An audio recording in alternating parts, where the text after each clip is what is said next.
Hey guys, welcome to motor car Gyan. तो आज की पहली खबर निकल कर आ रही है Hyundai और Kia से, जहां Hyundai और Kia की कार चलाने वालों के लिए बड़ा अलर्ट आया है। असल में Hyundai मोटर और Kia ने अपनी कारों में आग लगने के डर से 91,000 से ज्यादा कारों को रिकॉल किया है। खबरों की माने तो रिकॉल की गई गाड़ियों में लगभग 52,000 Hyundai और 40,000 Kia की गाड़ियां हैं। जिन गाड़ियों को रिकॉल किया गया है उनमें Hyundai 2023-24 palisade, 2023 Tucson, Sonata, Elantra और कोना इलेक्ट्रिक गाड़ियां शामिल हैं। वहीं किया सेल्टोस 2023-24 और 2023 किया सोल और स्पोर्टिस व्हीकल शामिल हैं, जहां कंपनी की तरफ से कार ओनर्स को गाड़ी बाहर पार्क करने की हिदायत दी गई है। साथ ही कंपनी ने इसके स्ट्रक्चर यूनिट को रिपेयर कराने की बात कही है। वहीं कोरियन ऑटोमेकर ने idle stop and go oil pump assembly के इलेक्ट्रॉनिक कंट्रोलर के साथ एक संभावित समस्या का पता लगाया है, जहां डैमेज्ड इलेक्ट्रिकल कंपोनेंट ओवरहीट हो सकते हैं। वहीं कंपनी सितंबर के आखिर तक ओनर्स को इन्फॉर्म करेगी और डीलर जरूरत के हिसाब से ऑयल पंप कंट्रोलर का चेक करने के बाद बदलेंगे। Hyundai ने भी इस बात को कहकर कंफर्म किया है कि आग के खतरे के अलावा गर्मी से शॉर्ट सर्किट हो सकता है। तो गाइस, हो सकता है कि आपके पास भी इन गाड़ियों में से कोई गाड़ी हो तो आपको भी कंपनी की तरफ से अपने व्हीकल को चेक कराने के लिए कॉल आ सकती है। अगली खबर निकल कर आई है टाटा मोटर्स की तरफ से, जहां देश की पॉपुलर कार निर्माता कंपनी टाटा मोटर्स लगातार सीएनजी सेगमेंट में अपनी पकड़ मजबूत करने की कोशिश में लगी हुई है। कंपनी ने हाल ही में अपनी पंच और अल्ट्रोज कारों को ट्विन सिलेंडर सीएनजी टेक्नोलॉजी के साथ लॉन्च किया था। इसके साथ ही टाटा मोटर्स ने ट्यागो और टिगोर सीएनजी को भी इस फीचर्स के साथ अपडेट कर दिया है, जहां इस फीचर का सीधा फायदा आपको बूट स्पेस में देखने को मिलेगा। जहां अपडेटेड टाटा ट्यागो सीएनजी की कीमत 6,55,000 रुपए है, जबकि इसके टॉप सीएनजी वेरिएंट के लिए 8,10,000 रुपए की कीमत अदा करनी पड़ेगी। इसी तरह टाटा टिगोर सीएनजी की कीमत भी अब 7,10,000 रुपए से शुरू होकर 8,95,000 रुपए एक्स शोरूम हो चुकी है। यहाँ पर आपको बता दूं कि कंपनी ने इस साल की शुरुआत में अल्ट्रोज के साथ इस नई टेक्नोलॉजी को पेश किया था। इसके तहत एक बड़े सीएनजी टैंक के स्थान पर दो छोटे सीएनजी सिलेंडर फिट किए जाते हैं। इसमें 60 लीटर के टैंक को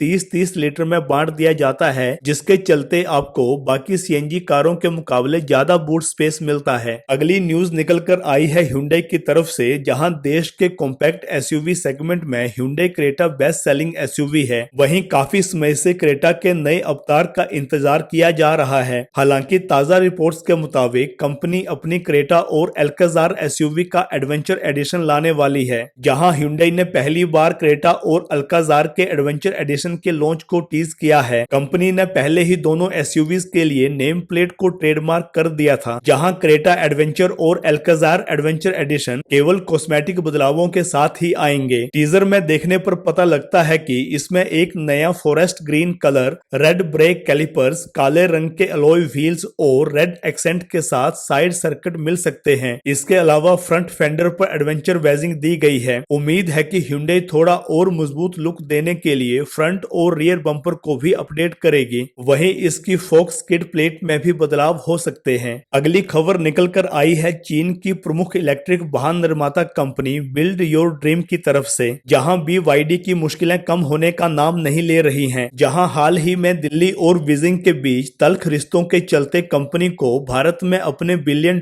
निवेश की परियोजना पर विराम लगाना पड़ा था। अब खबरें निकल कर आ रही हैं कि BYD द्वारा भारत में बेची जाने वाली असेंबल्ड कारों में इस्तेमाल किए गए इंपोर्टेड कंपोनेंट्स पर कम टैक्स का भुगतान करने का आरोप लगा है। जहां कम टैक्स भुगतान के आरोप में डायरेक्टरेट ऑफ रेवेन्यू इंटेलिजेंस इस मामले की जांच कर रहा है। वहीं DRI का दावा है कि चीन की सबसे बड़ी इलेक्ट्रिक वाहन निर्माता कंपनी BYD ने $9 मिलियन यानी कि तकरीबन 74 करोड़ रुपए का कम टैक्स पे किया है। हालांकि BYD ने प्रारंभिक जांच के बाद ये राशि जमा कर दी है। बताया जा रहा है कि इस मामले में और अतिरिक्त कर शुल्क और जुर्माना लगाया जा सकता है। अगली खबर निकल कर आई है वोल्वो ऑटो इंडिया की तरफ से, जहां कंपनी अपनी अगली ऑल इलेक्ट्रिक पेशकश C40 रिचार्ज कूपे एसयूवी को 4 सितंबर 2023 को लॉन्च करेगी और कंपनी ने इसकी आधिकारिक तौर पर पुष्टि कर दी है। जहां इस लग्जरी एसयूवी को इस साल जून के महीने में भारत में शोकेस किया गया था और इसकी बुकिंग अब से कुछ दिनों पहले ऑनलाइन शुरू हो चुकी है। हैं, जहां लॉन्च के तुरंत बाद सितंबर में ही इसकी डिलीवरी शुरू होने की उम्मीद है। अगली खबर निकलकर आई है रॉयल एनफील्ड की तरफ से, जहां रॉयल एनफील्ड की पहली इलेक्ट्रिक मोटरसाइकिल का इंतजार सभी को है। वहीं कंपनी कई मौके पर अपने इलेक्ट्रिक मॉडल के बारे में बात भी करती रहती है। हालांकि अभी तक कंपनी ने खुलकर इसकी लॉन्चिंग डेट या मंथ नहीं बताया है, लेकिन अगस्त 2022 में आइशर मोटर्स के सीईओ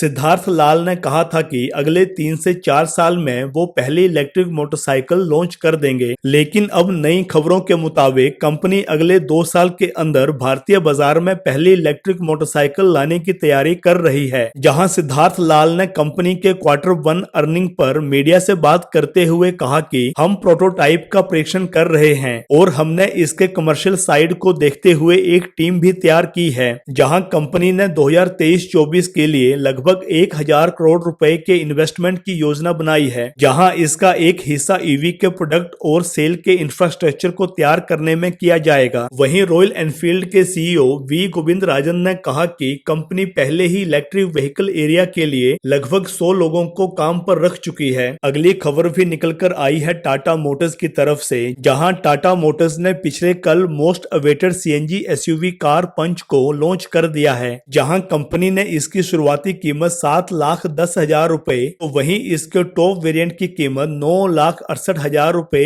एक्स शोरूम रखी है। कंपनी ने पंच सीएनजी को 3 ट्रिम्स में लॉन्च किया है, जिसमें प्योर, एडवेंचर और एकम्प्लिश्ड शामिल हैं, जहां ये टियागो, टिगोर और अल्ट्रोज के बाद टाटा की सीएनजी लाइनअप में चौथा मॉडल है। वहीं भारतीय बाजार में इसका सीधा मुकाबला Hyundai एक्स्ट्रा सीएनजी से होगा। अगली खबर निकलकर आई है मारुति सुजुकी की तरफ से, जहां मारुति सुजुकी के लिए माइक्रो एसयूवी फ्रोंक्स की सेल्स रिपोर्ट एक बार फिर से शानदार रही है, जहां पिछले महीने फ्रोंक्स सबसे ज्यादा बिकने वाली टॉप 10 कारों की लिस्ट में 7वें नंबर पर रही है। वहीं एसयूवी सेगमेंट में इसकी पोजीशन नंबर 3 पर रही। इस डेटा से ये साफ पता चलता है कि फ्रोंक्स की डिमांड किस कदर बढ़ चुकी है, जहां फ्रोंक्स ने पिछले महीने नंबर 1 पोजीशन पर रहने वाली टाटा नेक्सॉन को भी पीछे छोड़ दिया है। इसके साथ ही उसने टाटा पंच, Mahindra Scorpio, Hyundai venue, Kia Seltos के साथ अपनी ही कंपनी की ग्रैंड विटारा को अपने सामने टिकने नहीं दिया है, जहां फ्रोंक्स की शुरुआती एक्स शोरूम कीमत 7,47,000 रुपए है। अब बढ़ते हैं इस वीडियो की अंतिम खबर के ऊपर, जहां रेनो इंडिया अगस्त में अपनी कारों पर 77,000 रुपीज तक का तगड़ा डिस्काउंट दे रही है और ये डिस्काउंट कंपनी BS6 फेज 2 वाली कारों पर दे रही है और इसके साथ ही 2023 स्टॉक पर भी इसका फायदा मिलेगा। ये डिस्काउंट कंपनी के सभी मॉडल जैसे हैचबैक क्विड, एसयूवी काइगर और एमपीवी ड्राइवर पर मिलने वाला है, जहां इसमें कैश, एक्सचेंज बोनस, लॉयल्टी और कारपोरेट डिस्काउंट शामिल हैं। लेकिन ग्राहक इन सभी ऑफर्स का फायदा 31 अगस्त तक या फिर कार के स्टॉक में रहने पर ही मिलेगा। तो गाइज, ये थी पिछले कल की कार और बाइक से रिलेटेड न्यूज अपडेट। होप आपको ये वीडियो पसंद आया होगा, और अगर वीडियो पसंद आया है तो वीडियो को लाइक करें, शेयर करें, चैनल को सब्सक्राइब करें और बेल आइकन पर ऑल पे क्लिक करें। तो जय हिंद दोस्तों, हैव अ गुड डे।